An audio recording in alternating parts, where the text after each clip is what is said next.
أعوذ بالله من الشيطان الرجيم. بسم الله الرحمن الرحيم.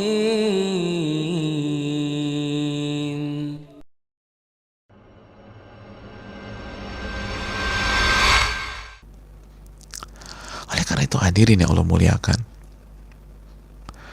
tujuan dari ini semua la'allahum yarji'un, agar kembali kepada Allah, agar tadarru, mendekatkan diri kepada Allah, agar kita buka mushaf lagi, baca Al-Quran. Dan ini tidak ada kontradiksi dengan social distancing atau physical distancing, karena tadi kita sudah mendengar tafsir Al-Imam Tabari bahwa di antara makna dari tadarru adalah benar-benar berusaha taat kepada Allah. Dan di antara perintah Allah yang berkaitan dengan hari-hari ini adalah melakukan tindakan preventif. Di antara sunnah Nabi SAW di hari-hari atau di kondisi wabah seperti ini adalah melakukan physical distancing atau social distancing. Allah berfirman dalam surat Al-Baqarah ayat 195, "Wala tulqu bi aidikum ila tahlukah," janganlah kalian membawa diri kalian kepada kebinasaan. Artinya kebinasaan itu dijauhi, bukan didekati.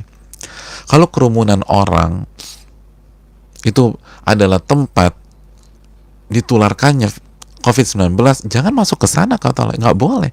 Jangan bawa diri kalian kepada kehancuran. Bukankah Nabi SAW bersabda, "Firra minal majudhum firaraka minal asad."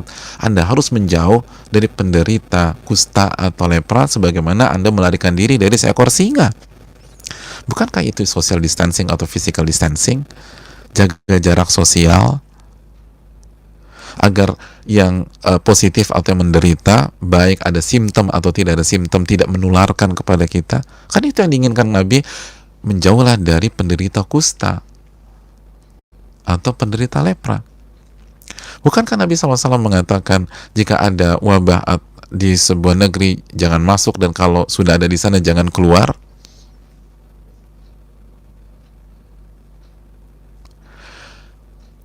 Hadirin yang Allah muliakan, berarti itu salah satu cara kita melakukan ketaatan kepada Allah.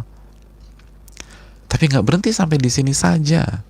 Begitu kita melakukan social distancing atau physical distancing dengan berada di rumah, apa yang kita lakukan di rumah? Sudahkah kita tadarru kepada Allah? Sudah kita baca Al-Quran? Sudahkah kita berzikir pagi dan petang? Sudahkah kita berusaha meneladani Al-Imam Masruq? Beliau sholat sampai kaki beliau bengkak. Kenapa mereka melakukan itu semua? Karena mereka mengerti, mereka punya ilmu, mereka tahu tujuannya apa.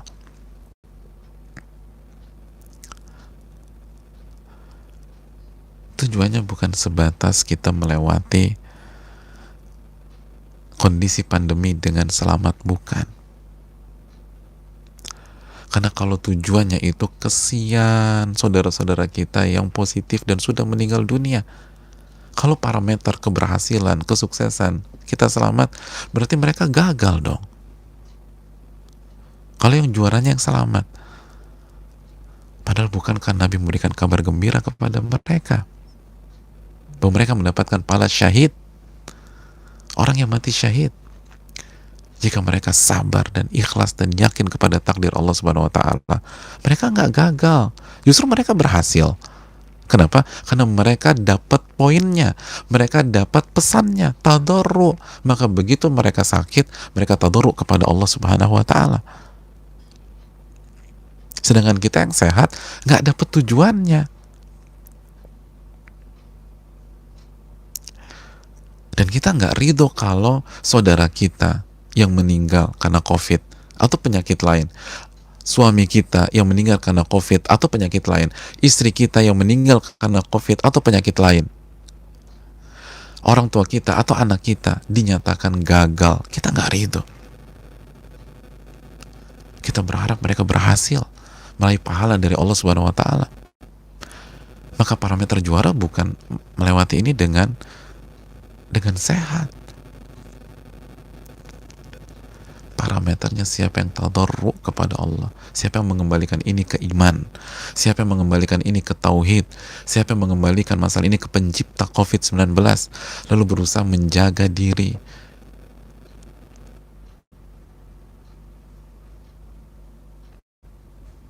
Ini bukan hanya tentang di rumah saja. Di rumah saja sudah bagus, tapi ditambah isi dengan ibadah kepada Allah, isi dengan ketaatan kepada Allah.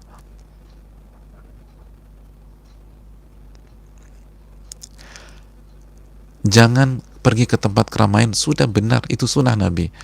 Tapi juga jangan bermaksiat kepada Allah, walaupun Anda sendiri. Walaupun Anda sedang melakukan self isolation, nggak ada yang lihat, jangan maksiat. Ini hanya memperburuk keadaan. Karena penciptanya bilang agar tadarru, semakin Anda menjauh, maka ini nggak ada habis-habisnya.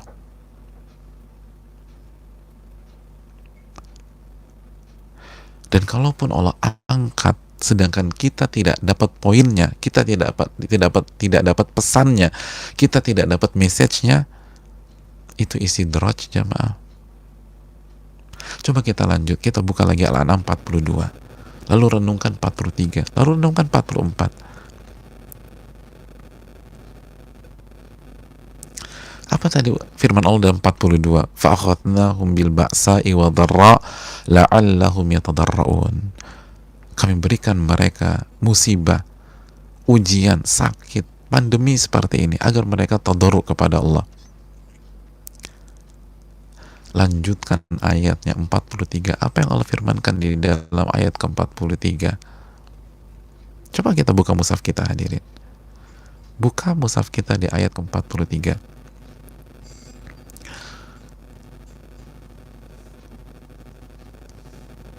Kalau saja, kata Allah Subhanahu wa ta'ala, kalau saja mereka kembali kepada Allah Subhanahu wa ta'ala pada saat musibah itu datang, pada saat pandemi itu datang, pada saat wabah itu datang, falaula idh ja'ahum ba'suna tadarra'u. Kalau saja mereka kembali kepada Allah, maka mereka akan berhasil. Mereka akan bisa lewatin ini dengan iman, dengan istiqomah, dengan pahala.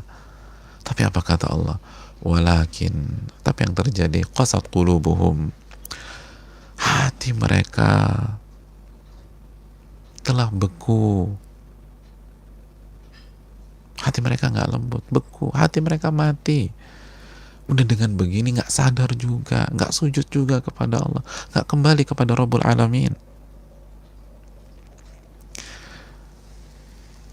Wa zayyana lahumus syaitan, dan syaitan mengecoh mereka, menghiasi mereka sehingga mereka tidak dapat poinnya, mereka tidak dapat tujuannya.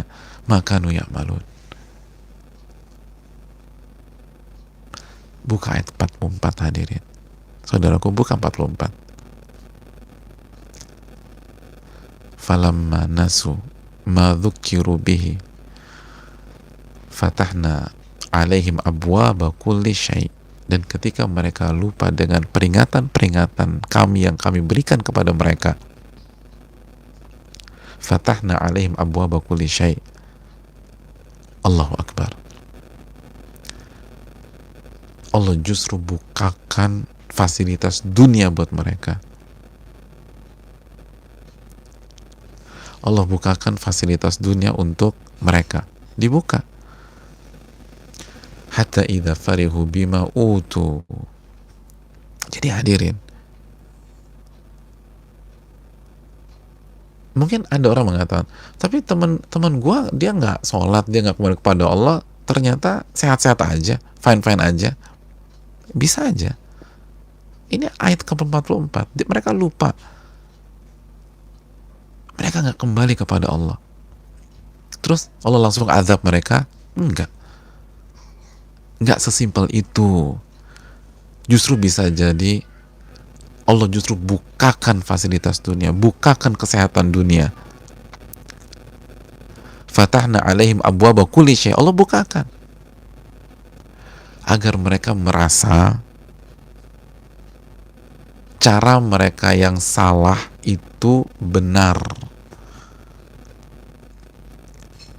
Makanya mereka senang, kata hatta idza farihu bima utu.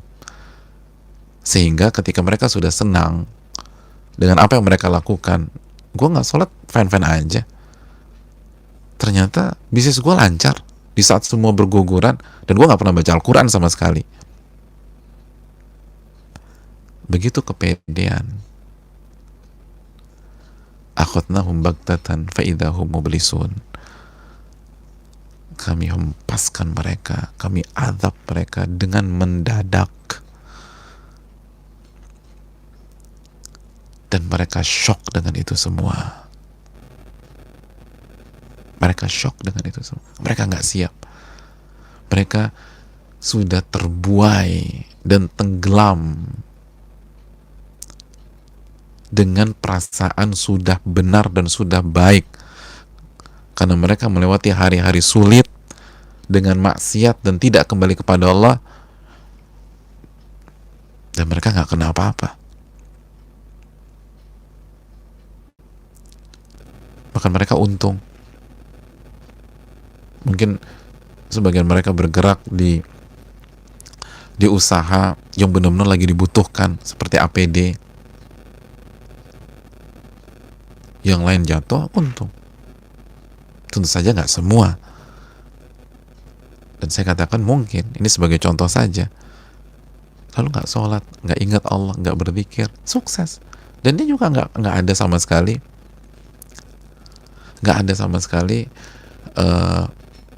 kena sakit, nggak COVID, dan nggak yang lain. Benar, nggak ada masalah. Buktinya saya baik-baik aja. Begitu mereka lagi senang, begitu fa'akhadnahum baghtatan fa idzahum mublisun. Selesai hadirin. Itu yang paling mengerikan, diserang mendadak.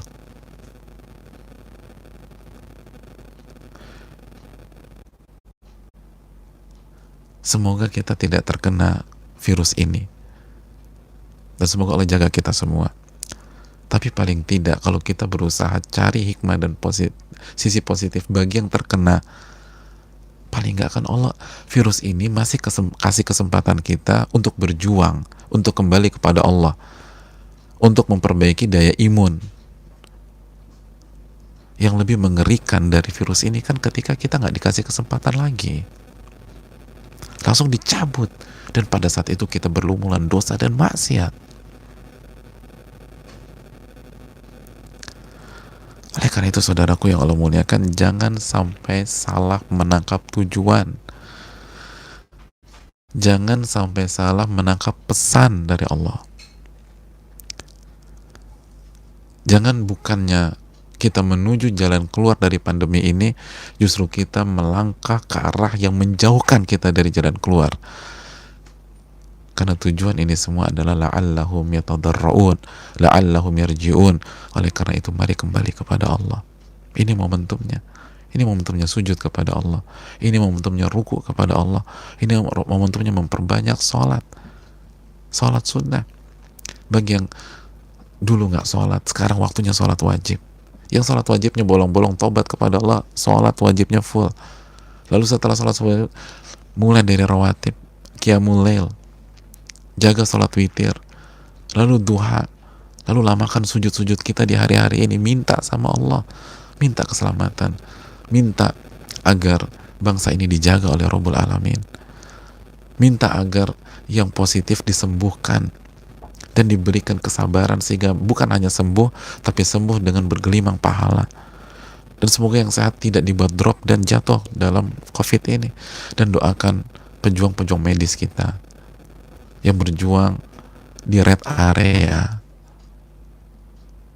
doakan aparat, doakan seluruh orang yang berjibaku. Ini saatnya kembali kepada Allah, bukan saling menyalahkan, bukan saling menyerang. Tidak ada satupun ayat yang mengatakan tujuannya untuk saling menyerang. tujuannya untuk saling menghancurkan, gak ada. Itu semua kontraproduktif. Tujuannya adalah la'allahum yatadarra'un wa la'alla, dan agar mereka kembali kepada Allah Subhanahu wa taala. Ini bisa disampaikan, semoga bermanfaat, dan semoga kita tahu tujuan besar dari ini semua sehingga kita tidak salah jalan. Dan ada banyak ayat yang berbicara tentang ini, dan yakinlah saudaraku yang Allah muliakan, Allah berfirman wal aqibatu lil muttaqin, dan endingnya pasti untuk orang-orang yang bertakwa. Ini yang bisa disampaikan, semoga bermanfaat. Wassalamualaikum warahmatullahi wabarakatuh wa ala alihi washabbihi ajmain. أعوذ بالله من الشيطان الرجيم بسم الله الرحمن الرحيم